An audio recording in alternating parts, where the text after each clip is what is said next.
ಸಕ್ಕರೆ ನಾಡಲ್ಲಿ ದೋಸ್ತಿಗಳ ಅಬ್ಬರದ ಮಧ್ಯೆ ಸ್ವಾಭಿಮಾನಿಯ ಸದ್ದಡಗಿದೆ. ಇದೀಗ ದಳಪತಿಗಳು ಮಂಡ್ಯದ ಮಣ್ಣಿನಲ್ಲಿ ಆರ್ಭಟಿಸೋದಕ್ಕೆ ಶುರು ಮಾಡಿದ್ದಾರೆ. ಲೋಕಸಭಾ ಕ್ಷೇತ್ರಕ್ಕೆ ಎಚ್ಡಿಕೆ ನಿಖಿಲ್ ಎಂಟ್ರಿ ಕೊಟ್ಟು ಮಹತ್ವದ ಸಭೆ ನಡೆಸಿದ್ದಾರೆ. ಈ ಸಭೆಯಲ್ಲಿ ದಳ ಕುಟುಂಬಕ್ಕೆ ಕಾರ್ಯಕರ್ತರು ಲೋಕ ಸ್ಪರ್ಧೆಯ ಜೈಕಾರ ಹಾಕಿದ್ದಾರೆ. ನಿಖಿಲ್ ಕುಮಾರಸ್ವಾಮಿ ಮಂಡ್ಯದಲ್ಲಿ ಮತ್ತೆ ಕಣಕ್ಕಿಳಿಯೋದು ಬಹುತೇಕ ಖಚಿತವಾಗಿದೆ.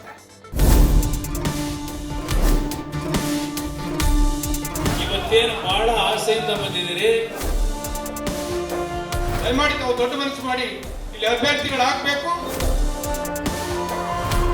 ಮಂಡ್ಯದ ಭದ್ರಕೋಟೆಗೆ ದಳಪತಿಗಳು ಲಗ್ಗೆ ಇಟ್ಟಾಗಿದೆ. ದೋಸ್ತಿಯ ದಾಳ ಉರುಳಿಸಿ ಸ್ವಾಭಿಮಾನಿ ಸಂಸದೀಯ ಸಾಮ್ರಾಜ್ಯವನ್ನ ವಶಕ್ಕೆ ಪಡೆದಾಗಿದೆ. ಇದೀಗ ಲೋಕಸಭಾ ಅಖಾಡಕ್ಕೆ ಸೇನಾನಿ ಯಾರು ಎಂಬ ಚರ್ಚೆ ಶುರುವಾಗಿದೆ. ಸೋತಲ್ಲೇ ಗೆಲ್ಲಲು ದಳಪತಿಗಳು ರಣತಂತ್ರ ಹೆಣೆದಿದ್ದಾರೆ. ಈ ನಿಟ್ಟಿನಲ್ಲಿ ಇವತ್ತು ಮಹತ್ವದ ಚರ್ಚೆ ನಡೆಸಿ ಕಾರ್ಯಕರ್ತರ ಅಭಿಪ್ರಾಯ ಪಡೆದಿದ್ದಾರೆ.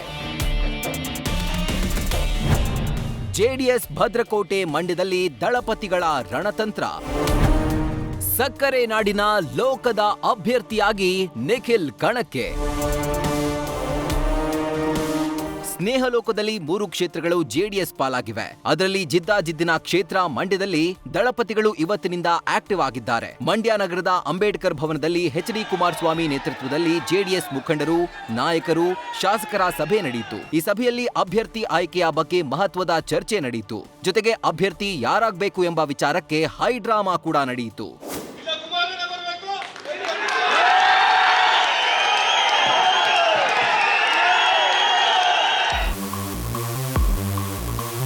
ಇವತ್ತು ನಡೆದ ಜೆಡಿಎಸ್ ಮೊದಲ ಪೂರ್ವಭಾವಿ ಸಭೆಯಲ್ಲಿ ಅಭ್ಯರ್ಥಿ ಆಯ್ಕೆಯದ್ದೇ ಗೊಂದಲ ಶುರುವಾಗಿತ್ತು.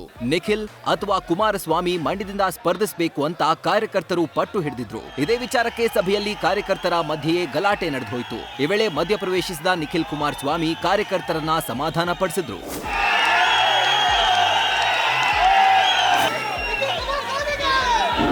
ಅತ್ಯಂತ ತಾಳ್ಮೆಯಿಂದ ಸಮಾಧಾನದಿಂದ ನಾಯಕರ ಮಾತನ್ನ ಕೇಳಬೇಕು ಅಂತಕ್ಕಂಥದ್ದು ಕೈ ಜೋಡಿಸಿ ಮನವಿ ಮಾಡ್ತೀನಿ. ಯಾವುದೇ ಗೊಂದಲ ನಿಖಿಲ್ ಮನವೊಲಿಸ್ತೇನೆ ಎಂದ ಎಚ್ಡಿ ಕುಮಾರಸ್ವಾಮಿ.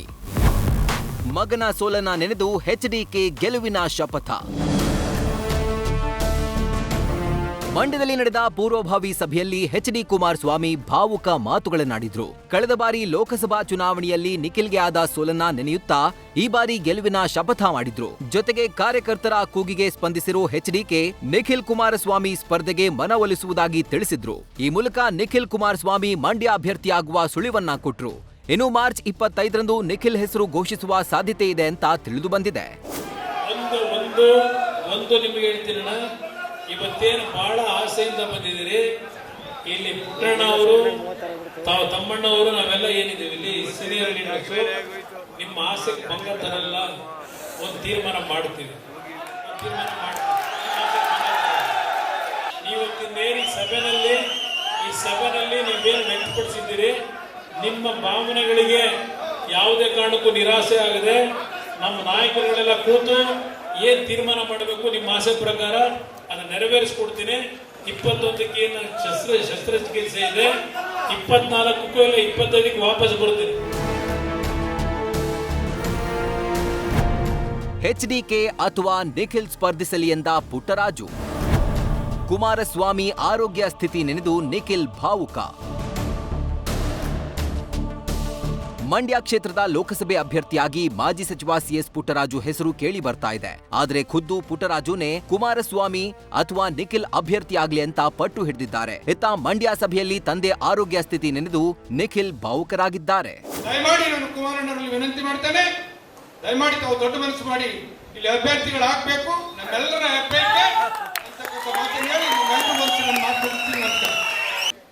ಇನ್ನ 4-5 ದಿನಗಳಲ್ಲಿ ನಿಮ್ಮೆಲ್ರಿಗೂ ಮಾಧ್ಯಮದ ಮೂಲಕ ಸುದ್ದಿ ಗೊತ್ತಾಗ್ತದೆ.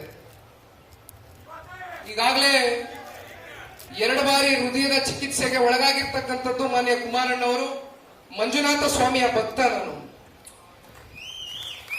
ಆ ಭಗವಂತನಲ್ಲಿ ನಾನು ಒಂದೇ ಕೇಳ್ಕೊಳ್ಳೋದು, ನನ್ನ ಆಯಸ್ಸು ಕೂಡ ನಮ್ಮ ತಂದೆಯವರಿಗೆ ದಾರೆ ಎರೆದು ಈ ರಾಜ್ಯದ ಜನಗಳಿಗೆ ಸೇವೆ ಮಾಡ್ತಕ್ಕಂಥದಕ್ಕೆ ಕುಮಾರಣ್ಣ ಅವರಿಗೆ ಇನ್ನೂ 100 ವರ್ಷಗಳ ಕಾಲ ಹೆಚ್ಚಿನ ಶಕ್ತಿಯನ್ನ ಕೊಡ್ಲಿ ಅಂತಕ್ಕಂಥದ್ದು ನಾನು ಈ ಸಂದರ್ಭದಲ್ಲಿ ವೇದಿಕೆ ಮೂಲಕವಾಗಿ ಒಬ್ಬ ತಂದೆಯಾಗಿ ಒಬ್ಬ ಮಗನಾಗಿ ಇವತ್ತು ನಾನು ಆ ಭಗವಂತನಲ್ಲಿ ಪ್ರಾರ್ಥನೆಯನ್ನು ಸಲ್ಲಿಸ್ತೇನೆ. ಮಂಡ್ಯ ಲೋಕಸಭಾ ರಣಕಣದಲ್ಲಿ ಅಭ್ಯರ್ಥಿಗಾಗಿ ಒತ್ತಾಯ ಏನೇ ಇರಲಿ, ಆದರೆ ಸಿಎಸ್ ಪುಟ್ಟರಾಜುನೇ ಕಣಕ್ಕಿಳಿಯೋದು ಫಿಕ್ಸ್ ಆಗಿದೆ ಎನ್ನಲಾಗಿತ್ತು. ಆದರೂ ಕಾರ್ಯಕರ್ತರ ಒತ್ತಾಯದ ಮೇರೆಗೆ ಸಕ್ಕರೆ ನಾಡಿನಿಂದ ತಂದೆಗಾಗಿ ಚಕ್ರವ್ಯೂಹ ಭೇದಿಸಲು ನಿಖಿಲ್ ಕಣಕ್ಕಿಳಿತಾರ ಅನ್ನೋದೇ big suspense. Nandish, news first, Mandya. News first ನಿರ್ಭೀತಿಯಿಂದ ನಿಮ್ಮ ಪರವಾಗಿ.